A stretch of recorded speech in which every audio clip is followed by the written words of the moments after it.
We're going to talk about the 5 lessons learned from 7 to million in course revenue.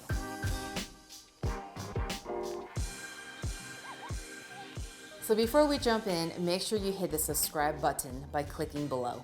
Across dozens of client launches, I have been able to witness a range of course results when it comes to the marketing plan, when it comes to course development, design, and team. So I wanted to break it down and share these lessons with you today so that you can take what is useful for you and apply it to your business today. Now we think, and it's interesting, when we look at the big numbers, we look at these big launches, we think that in order to be successful, we have to do everything perfect.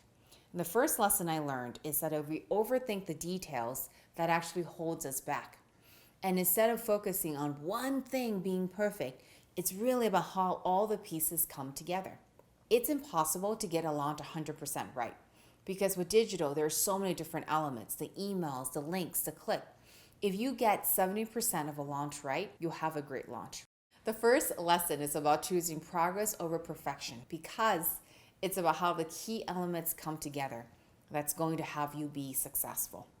Lesson number 2 is about prioritizing community and connection over sales.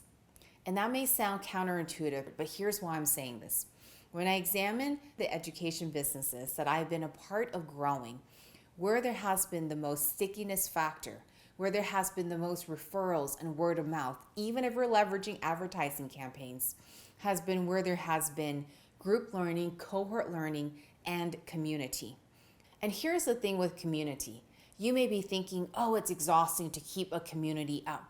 You can leverage with the right systems and processes in place. It doesn't have to take a ton of your time, but being willing to have the engagement and connection with your students, regardless of how big your school grows into, is key.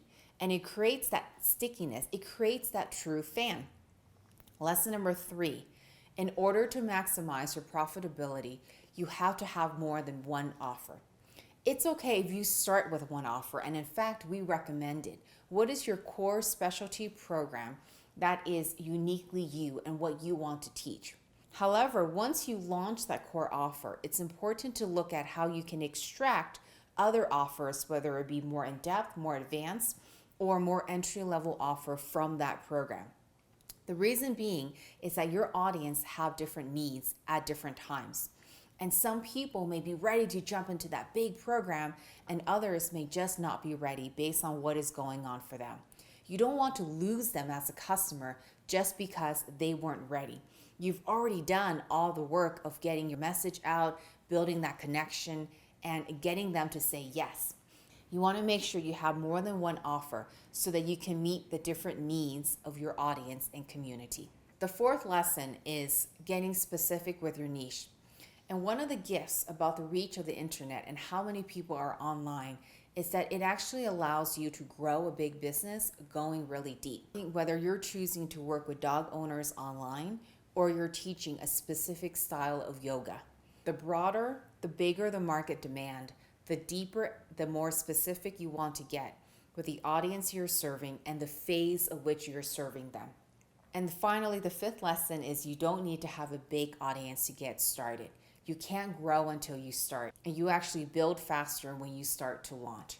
So start with your true fans, start with your network, start with the people who already know you for your work. You'll be surprised at how much you can grow and compound this, starting with your first group of students and getting going. So to recap, while some of the lessons may seem counterintuitive or even obvious, they apply to all types of businesses, especially when you start to launch repeatedly.